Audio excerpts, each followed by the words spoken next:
news from here in Taiwan and around the world. The Trump administration has rolled out a new round of tariffs on more than 80 countries, including Taiwan. It's the latest move by President Trump to keep tariff pressure on U.S. trading partners. Our reporter Lily Lamatina has been following the development and joins us live now from our Taipei newsroom. Lily, what do we know about these new tariffs, and what is the Trump administration trying to achieve? Well, Tiffany, this is really the Trump administration trying to uphold its global tariff strategy by using whatever legal means possible. This is after the U.S. Supreme Court struck down previous tariffs earlier this year. Now, Trump first imposed a 10% global tariff under Section 122. This is a U.S. law that allows the president to impose temporary levies. But those tariffs can only last 150 days, and they just expired hours ago. Now the administration is turning to Section 301. This is another U.S. trade law that allows the government to address what it calls unfair trade practices. And the U.S. is investigating countries, it says, failed to prevent the importation of goods made with forced labor. Now, these new measures, a key difference is that they're more durable. They do not have an expiration date, and they're harder to challenge in court. These new tariffs range from 10 to 12.5%, and Taiwan is actually getting the lowest 10% rate. This is because of a previous commitment in the Taiwan-U.S. trade deal signed in February that already addresses this issue. So, Lily, how is Taiwan responding to these new tariffs? Well, Taiwan's Vice Premier Zheng Li-jun says that this shows that the U.S. is acknowledging Taiwan's efforts to prevent the importation of goods made with forced labor. Now, I spoke with economists today who say that Taiwan is actually getting preferential treatment compared with some of its regional Asian neighbors. 那所以301，因为台湾是10%，像日本啊、中国他们是高日本是12.5%哦，中国是12.5%，所以反而台湾跟竞争对手国的关税相对来讲比较低，哦，因为本来就已经磕了嘛。 Now, there are still some important questions ahead. The U.S. has yet to release the results of another Section 301 investigation into what is known as structural overcapacity. Nevertheless, the Taiwan government says it is maintaining close contact with the U.S. side to protect the terms of its original trade deal. Thanks, Lily. That was Lily Lamatina reporting from our Taipei newsroom. U.S. Secretary of State Marco Rubio has raised concerns about rising Chinese military activity in regional waters. They know where we feel about those issues. Obviously, we publicly expressed ourselves on the missile launch. It's a destabilizing event. And what's happened with the Philippines, you know, obviously we saw that too. The whole world saw it, and it's disturbing, you know. And these challenges and these claims of sovereignty over territory are a growing challenge. Rubio was asked about China's two-day live-fire exercise in the Taiwan Strait and a clash with the Philippine Coast Guard in the South China Sea. He also said Chinese President Xi Jinping's September visit to Washington will not affect U.S. arms sales to Taiwan. Taiwan has accused China of violating its sovereignty for sending a research vessel into Taiwan's exclusive economic zone. Taiwan's Coast Guard says it tracked the vessel over the past week off Taiwan's east coast. China says the ship was carrying out a fishery survey. Another Chinese research vessel was seen in the same area last month and at one point entered restricted waters.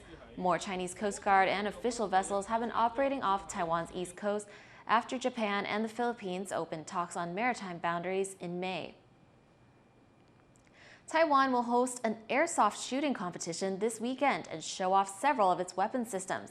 It's all to highlight the growing importance of whole-of-society defense resilience. Alan Liu takes a look.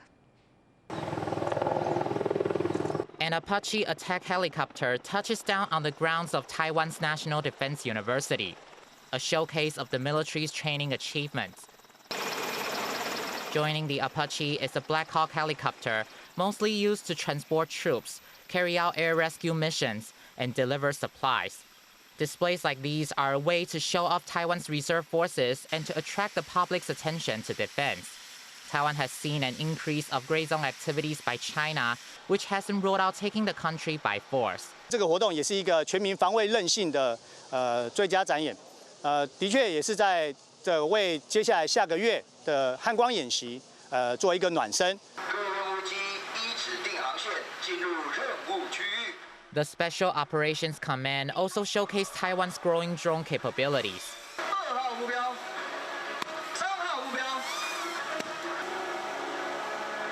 The demonstration featured FPV drones performing high-speed maneuvers, drones working in groups, and transmitting real-time intelligence. The goal is to integrate reconnaissance with precision strikes on the battlefield. And the events also feature activities for reservists, like an airsoft shooting competition.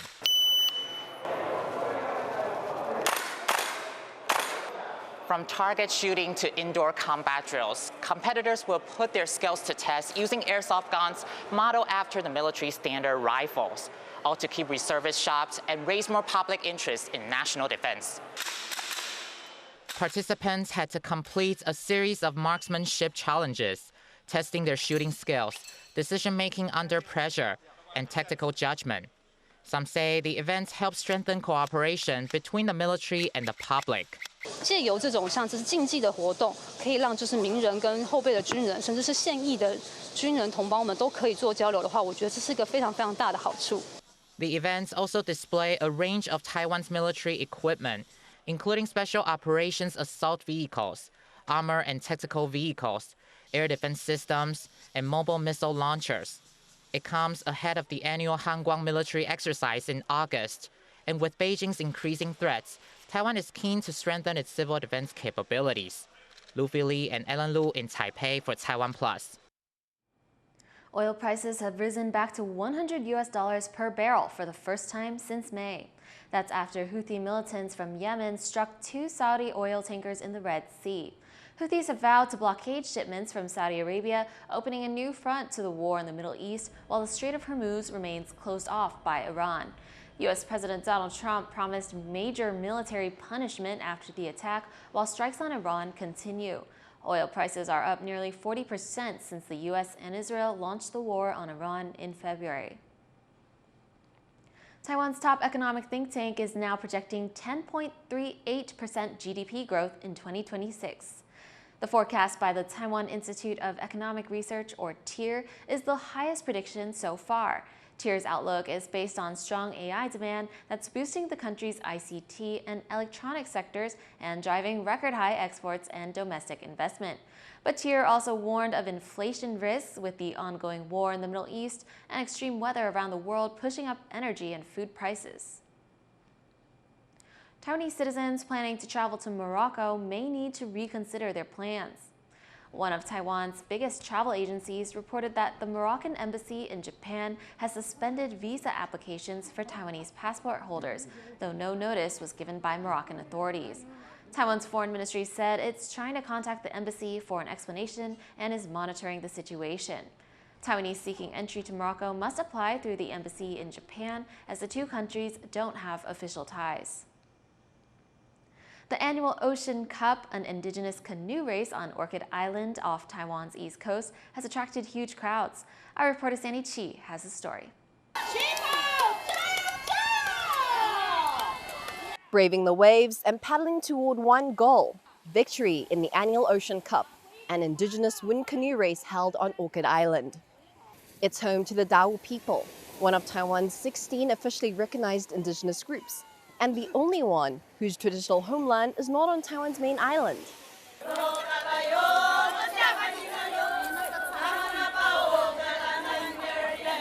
最传统的一个文化之一哈。那我们除了飞鱼，那除了船，除了跳舞，除了芋头，那最重要的就是我们这次的平板舟的一个竞技。我想，是除了让我们这些各村团结，然后热情，当然也是我们海洋文化的一个盛会。This year's race carries extra meaning after sailors from the island completed a historic voyage, crossing to Batanes in the Philippines, aboard a traditional wooden canoe.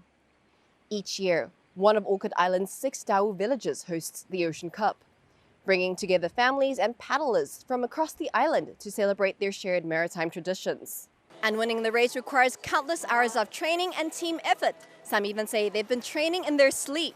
就譬如晚上的话，我们睡觉也是要对，会滑彩，模拟在浴缸上面会加那个模拟会练习睡觉，假的在睡觉。像这样子，差不多是这样。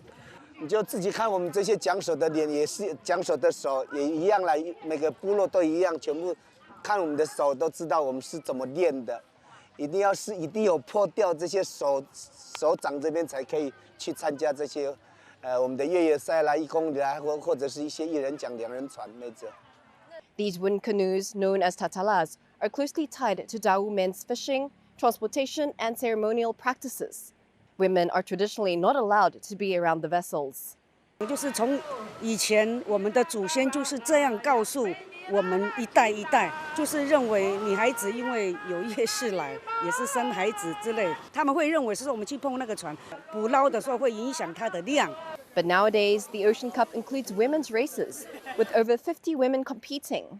去接触一下那个我们传统的那个平板舟，才知道男士在那个海边作业，因为在海上作业真的很不容易。那个坐在船上，那个海浪这样子一颠一颠的，有时候会晕浪。文化保留的角度来讲的话，其实已经都有呐喊女性在里面，对，所以其实我们才会讲说，我们这一代已经开始慢慢的在转换。其实文化的保留不是说一昧的遵循传统的文化，我们要与时俱进，对。这些东西重要的是要由人来传递传承。For these competitors, winning the Ocean Cup is a big deal. But the most important part is about keeping traditions alive for the next generation.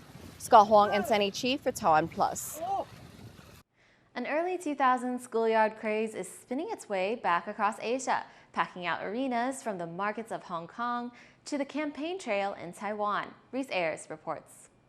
3, 2, 1. Remember these? Well, Felix Yip does, just about. The first Beyblades are a couple years older than 25-year-old Yip, but he remembers the craze from his primary school days, and now he's playing again, part of a revitalized community of enthusiasts taking their battles to markets in Hong Kong. I've already managed to rope a few friends who never played Beyblades into getting hooked, and perhaps that's part of the fun. It's what keeps me playing.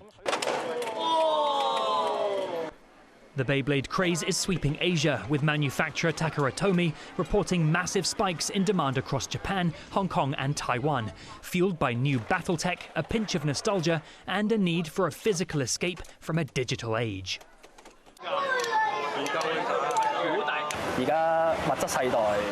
In this materialistic age, people yearn for something they can actually get their hands on, as we're usually just fiddling with our phones and can't seem to find anything with physical presence.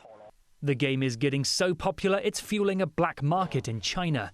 In early July, tens of thousands of fakes were seized at Taiwan's border. Even Taiwanese politicians are getting in on the action, with Taipei mayoral candidate Puma Shen attending a Beyblade tournament in the capital.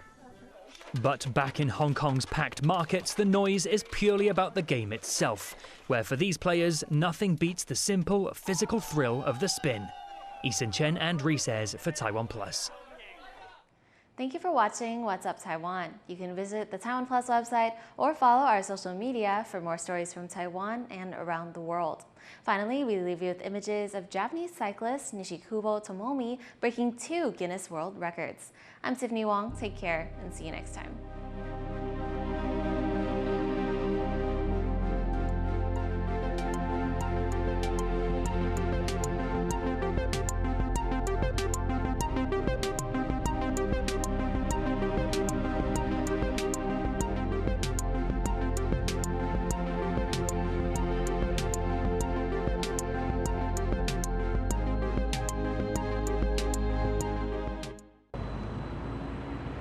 For more stories from Taiwan and Geneva, download the TaiwanPlus app or follow us on social media.